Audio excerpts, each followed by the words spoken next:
Fala pessoal, tudo bem com vocês? Hoje nós vamos trazer o resultado do quarto trimestre de 2021 da empresa MRV, empresa de construção civil, e ela teve resultados históricos, lucros históricos, receitas líquidas históricas, e nós vamos observar que os gráficos, o valor das suas ações estão reportando, estão respondendo de forma contrária. Ela está numa grande tendência de baixo. O setor imobiliário como um todo vem sofrendo bastante nessa pandemia. E aqui hoje nós vamos trazer um geralzão aí da sua parte fundamentalista e também da sua parte gráfica, beleza? Então vamos lá, vamos iniciar aqui nos seus destaques do quarto TRI de 2021. Olha só que interessante, maior lucro líquido da história da MRV Corporation, total de 914 milhões em 2021, sendo 322 milhões só no quarto TRI de 2021. Receita operacional líquida da MRV, recorde, total de 7,12 bilhões em 2021, sendo 1,9 bilhão no quarto TRI de 2021.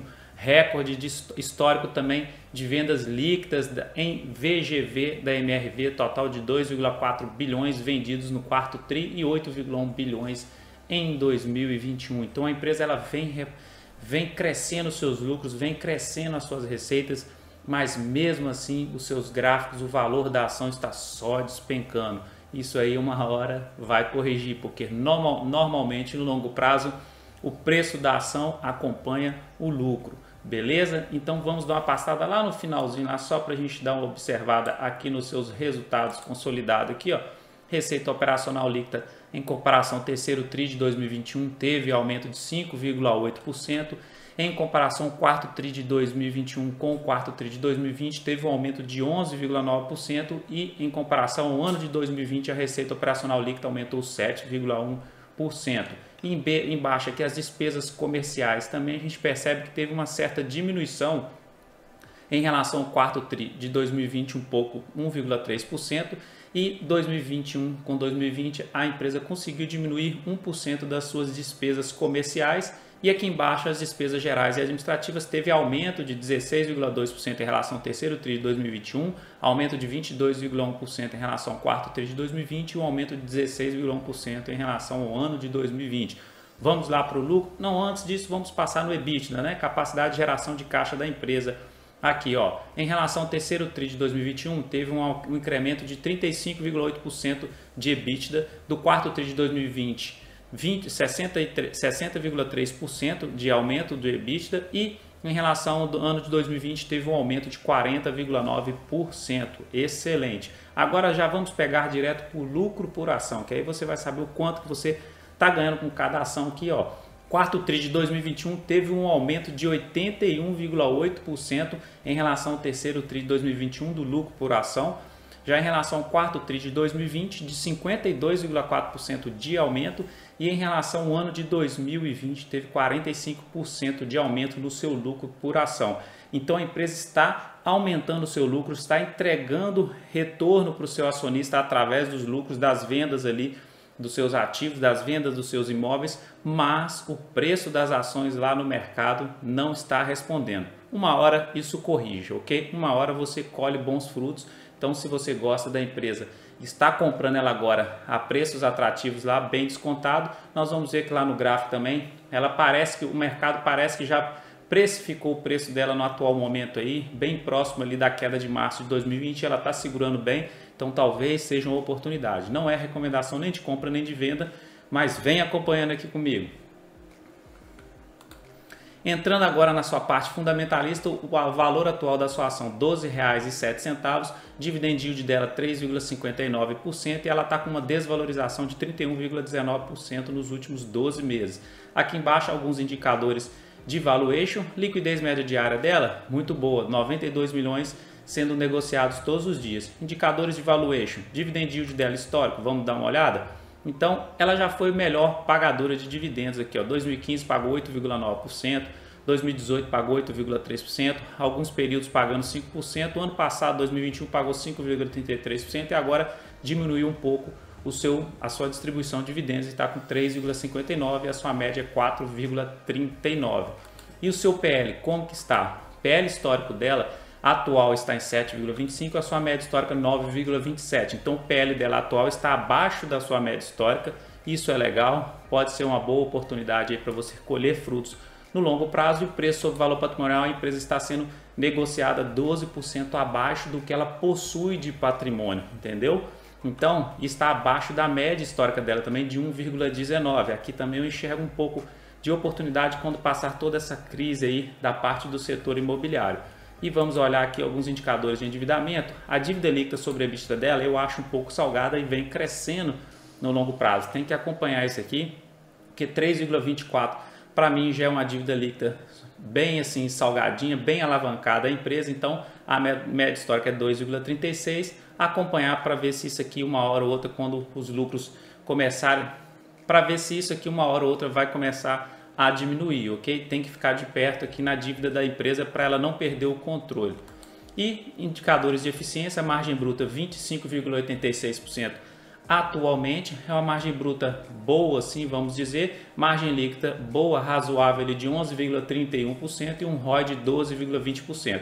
O ideal para mim, Gustavo, seria uma margem bruta acima de 30%, uma margem líquida acima dos 10% é aceitável ali e um ROI acima de 15%. Isso aí são os parâmetros que eu gosto de analisar, que eu gosto de comprar empresas com esses valores, beleza? Então pegando alguns gráficos aqui agora, a dívida líquida dela, ó, de 2017 para cá, ela vem se alavancando muito a empresa, mas também vem fazendo muitos investimentos.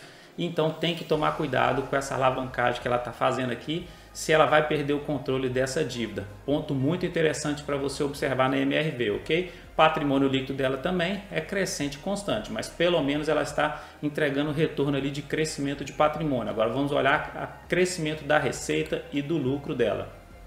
A receita líquida dela é crescente no longo prazo, bonito de se ver esse gráfico aqui, e vamos ver o lucro líquido dela aqui embaixo.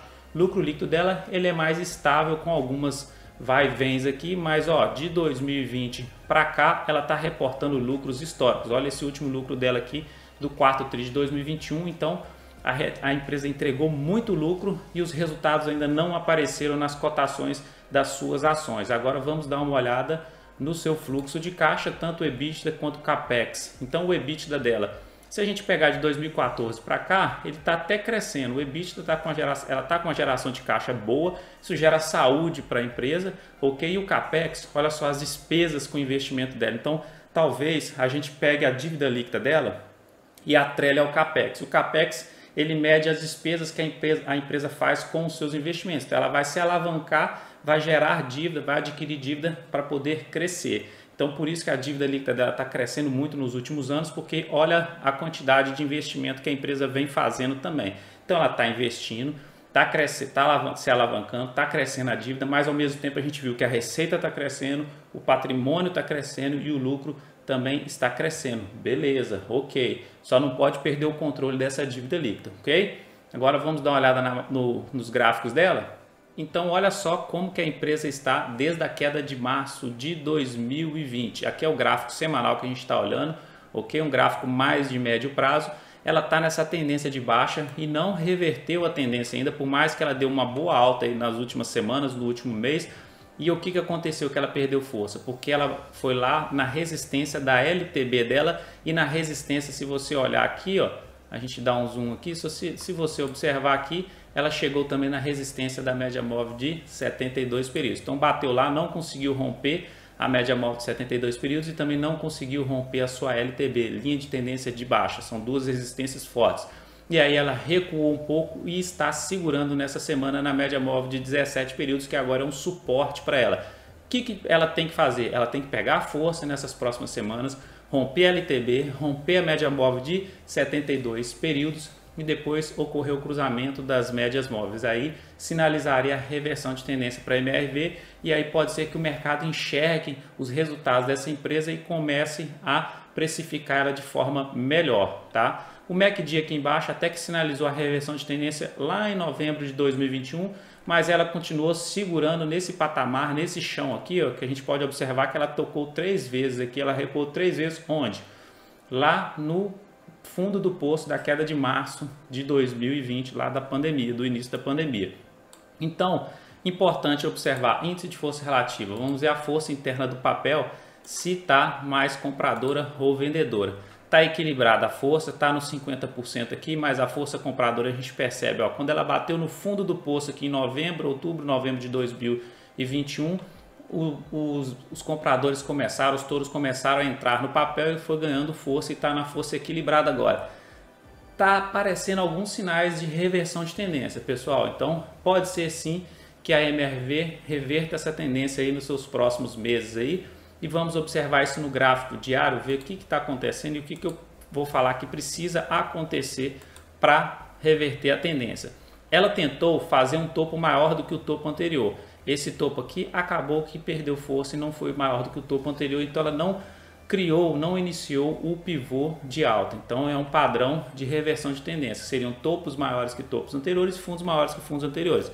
Não criou o pivô de alta ainda, então o que eu espero é o seguinte: ela segure aqui, crie pelo menos um fundo maior do que o fundo anterior e ela ganhe força, rompa a LTB dela, aí vai criar um topo maior do que o topo anterior, aí sim seria um ótimo indicativo de reversão de tendência para MRV, ok? Então a empresa, para mim, resumindo, parte gráfica dela continua na tendência de baixa, cuidado, tá? Mas parece que o mercado já precificou ela aqui no fundo do poço, que seria no valor da queda de março de 2020, então ela está tentando ganhar força lá no fundo do poço agora. Parte fundamentalista da empresa está reportando lucros históricos, receitas históricas, ela tem crescimento de patrimônio, tem crescimento de receita e de lucro no longo prazo, então isso é muito importante avaliar. Tem que olhar mais de perto o seu endividamento, mas também a gente percebe que ela está fazendo muitas despesas com investimento. Ela tem um caixa muito bom, um EBITDA muito bom, e para mim é uma empresa dentro do setor imobiliário, setor de construção civil, que vale a pena investir porque ela também tem participações nos Estados Unidos e em outros países.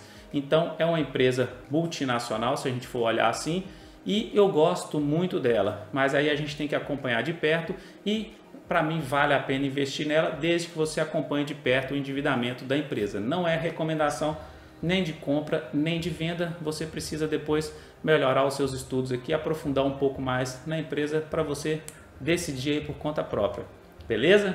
E então é isso, se você gostou desse vídeo, dá aquela curtida aí, já se inscreva aqui no canal também e entra para a família, e aí vem acompanhando junto aqui os estudos que a gente faz diariamente, e eu te deixo um grande abraço, fique com Deus e até o próximo vídeo.